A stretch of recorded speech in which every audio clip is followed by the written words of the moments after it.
Hello, ladies and gentlemen. Welcome back. This is Force here with some more Friday Night Magic. Today, we are going to be playing a Simic deck. How does this look? It's actually not bad. I really like the Jessian Thief. We've got some early creature control. Let's go ahead and keep this hand. Yes, keep hand. We get to play first as well. I think we're just going to play our regular old tap land, the Simic Guildgate first. So this is a Simic deck posted up by Hakeem of No Goblins Allowed. It puts up a lot of really good decks, and I'm really excited to give this a shot. I don't think I've played Simic in quite a while. So basically, the concept behind this deck is early game, it's about control, tapping his creatures, bouncing them back to his hand, potentially trying to get card advantage with a card like Jessian Thief.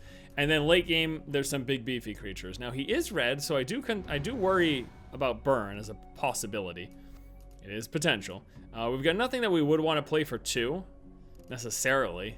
But we're gonna play the island.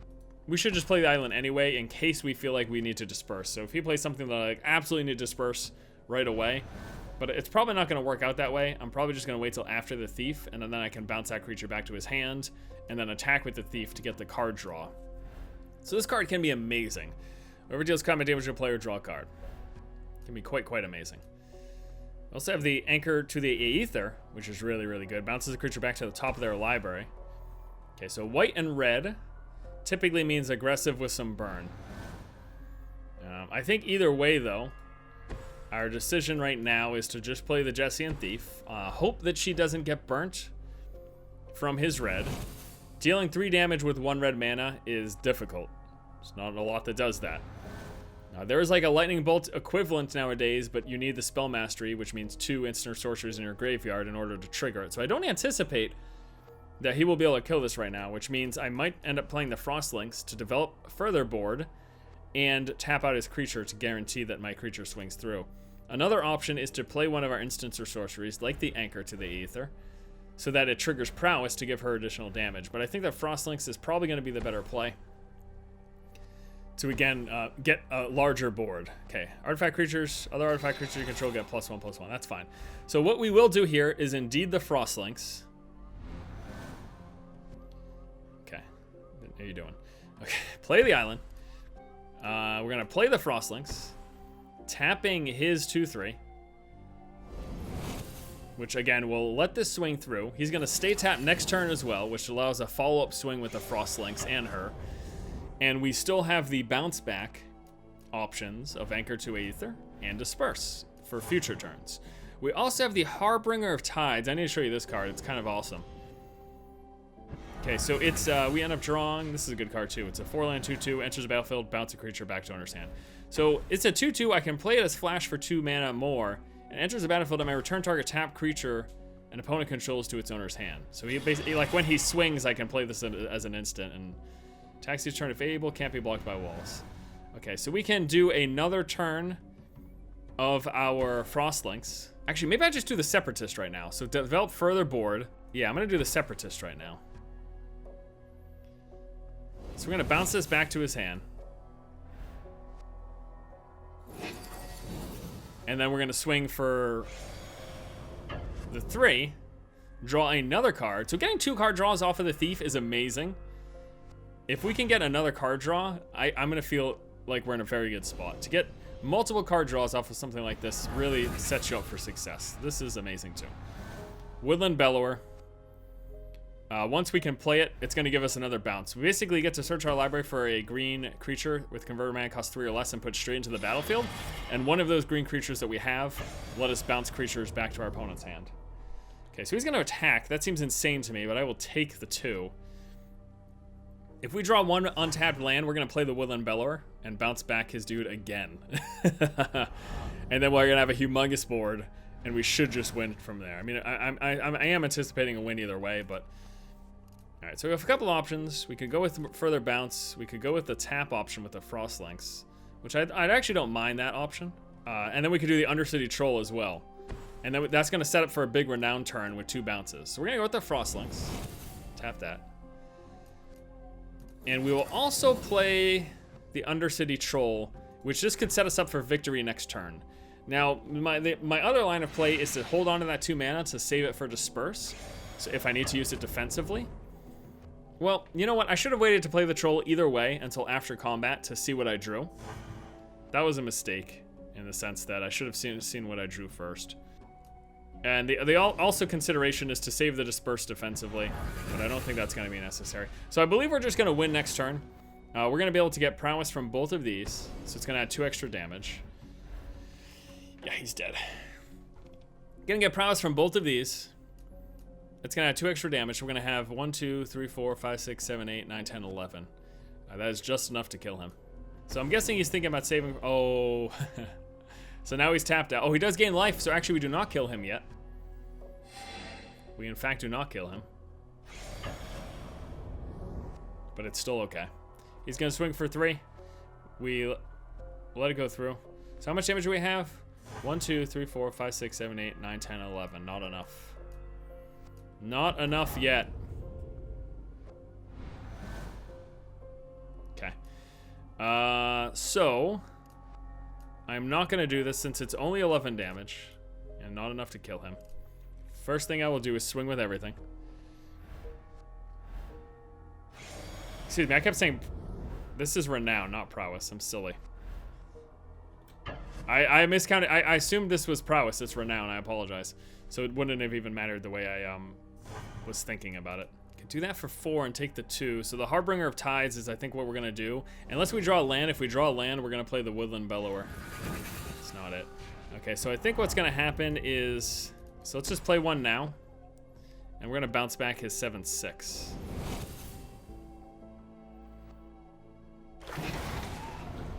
Drops off his Nimbus Wings. Actually, I'm just gonna do this. This is really funny. We're gonna play the other Harbinger Tides. Bounce this back, drop off his other enchantment. Now he needs board clear, which I don't think he could do for the amount of mana that he has, so we should just win. This is totally overcommitting. Usually ill-advised, but I don't believe there's anything he could do to stop me. This deck just has so much bounce back. Like, unbelievable amounts. As you've seen, it really slows up. The only thing that it'll have a harder time against, I feel like, is creatures that have a lot of minions. You know what I mean? Like, if you've got a boatload of minions that you're constantly dropping in play, the individual bounces aren't as successful. But even if that's the case, we have a lot of small minions too, so kind of seems to work out. Okay. Well, unfortunately, we don't get to do exactly what I would have liked, but either way. Let's bound this. So he's got no blocking creature. And then swing with everything, which is way more than what we need for lethal. Move to combat phase. Well, that's a very successful first game, I would say. He tried his hardest, but none of his creatures stayed in play for more than a turn, really. Or if they did, they were tapped. Sorry, buddy. Ooh, I really like this. We've got the card draw. We go first. We've got the Jessian Thief. We've got Disperse. Yeah, buddy. Keep that hand. All right. It doesn't really matter, but yeah, it doesn't really matter. Whatever. As long as we control a forest or island, which we will. So we'll just play that. And then we can play the Hinterland Harbor next turn into the Visionary, into Jessian Thief, into bouncing back his blocking creature, hitting with Thief, and drawing with Thief. The only thing that puts a kink in his plans is if he's... It's card deck. I absolutely love it when I notice stuff like this. It is the funniest. You should not lose to a deck that's that large. I could, but it shouldn't happen. It would be hilariously... I will forever take your shame if I lose to an 80... Well, wait, like, the deck is way too big. All right, anyways, moving on. The only thing that should put a kink in my plans is if he plays multiple creatures early on, which it looks like he's actually in the process of doing, which is a little bit concerning. Maybe I consider something else right now. Maybe actually consider this. No, we should just play the Thief now. As long as he doesn't play another creature next turn, the Thief will get to card draw.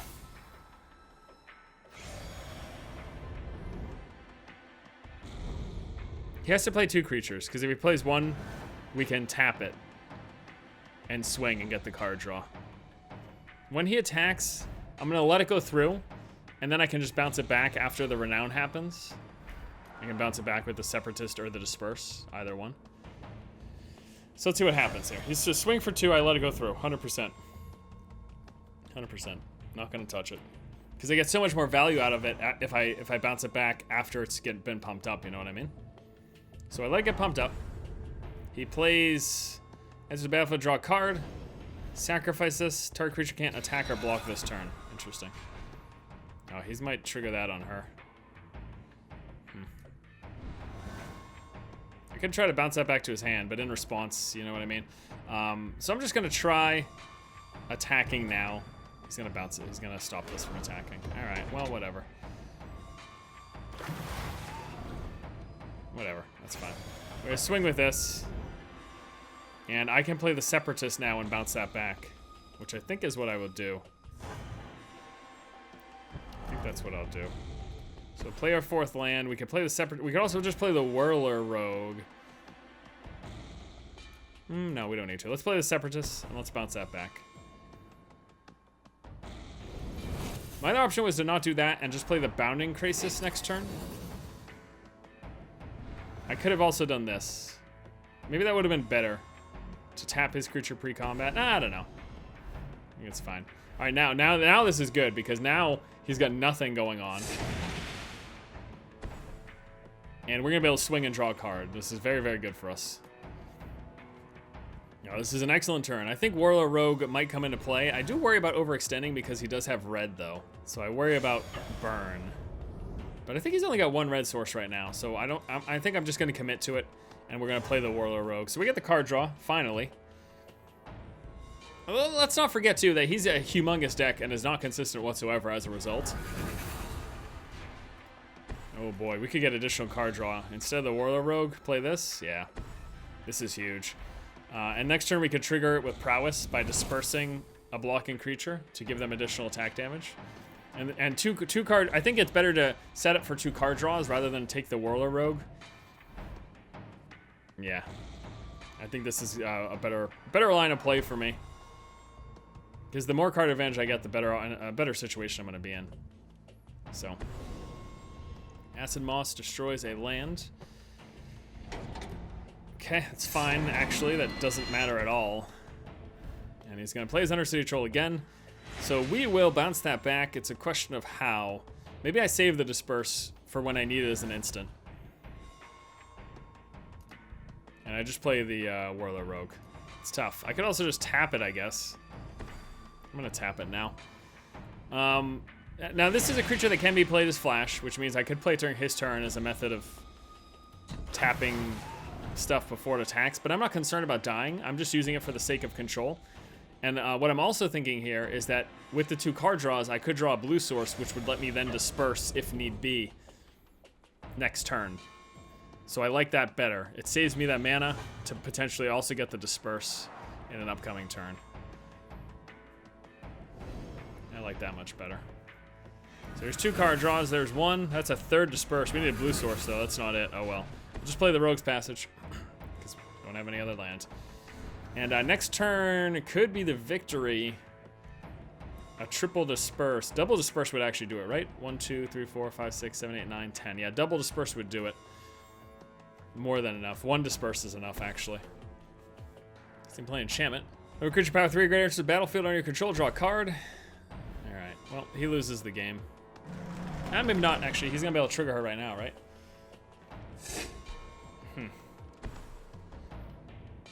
So he's going to do it to get a 4/4, probably. To try to save himself. He's going to minus it.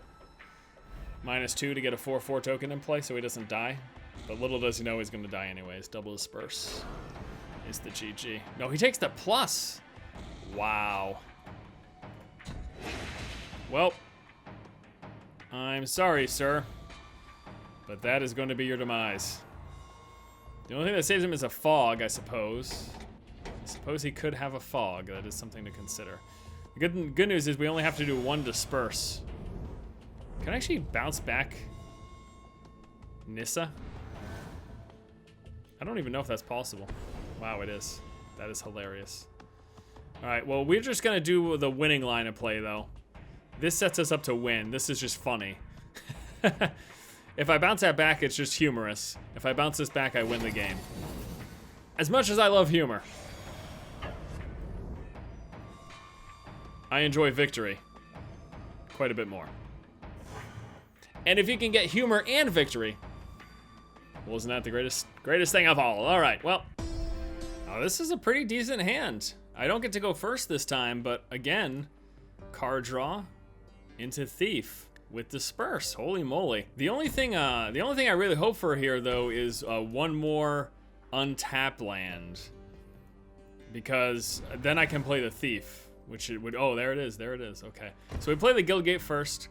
Next turn, we get to play the Visionary, and the turn after, we get to play the Thief, followed by bounce back of a source and guarantee. I mean, this has really been working out exceedingly well for us. All right, so let's go with the Visionary for card draw.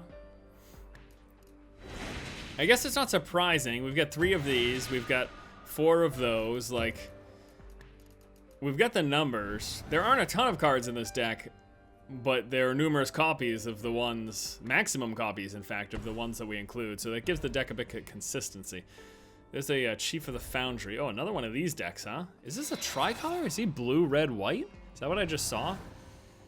All right, well, turn 3 play is obvious. We play a Thief. And then next turn we can play the Separatist Void Mage to bounce us back. We will not be attacking, because card draw is better. Wow, he really is a tricolor. 4 colors? Okay, so now I can't attack, because I can't bounce back both. But I can. This is gonna bounce back itself next turn. The problem is it's gonna continuously be a blocking threat. That's the annoying part of that card. Like, he's just gonna be able to keep playing this stuff back out. You know what I mean? But I gotta do something. I could do that during his turn, then I'm not attacking right now. But I'm not gonna attack right now anyways. Alright.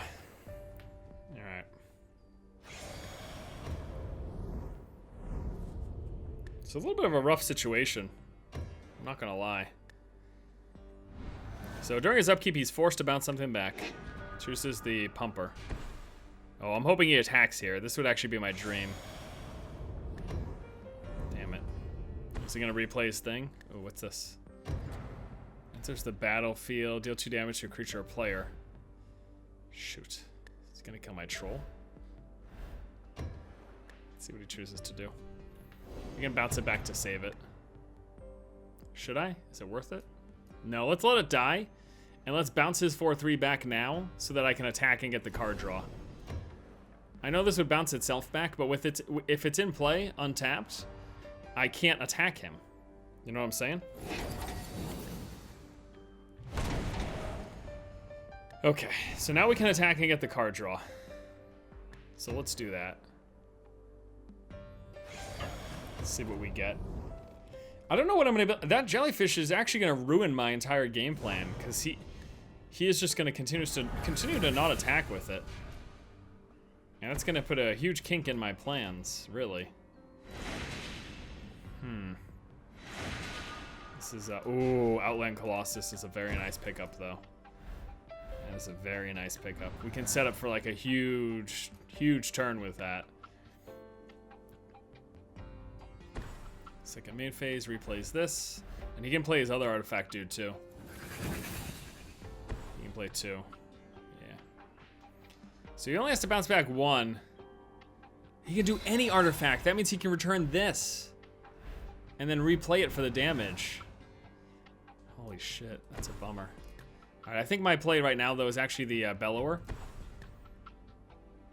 Because the Bellower comes into play and lets me dig for a green source, which I can get the Krasis, which lets me tap or untap a creature. We'll choose to tap. Not that it really matters, actually.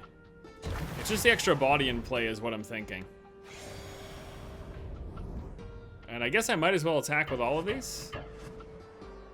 He either chooses to not let me draw a card, or he chooses to kill one of my creatures. Okay, chooses to not let me draw a card. 2 damage goes through. I mean, I'm gonna have to win by chipping away at him. This combo is insane. He gets to bounce back Meteorite, and he can replay it to try to ping off another one of my small creatures. Oh, that is a mistake and a half.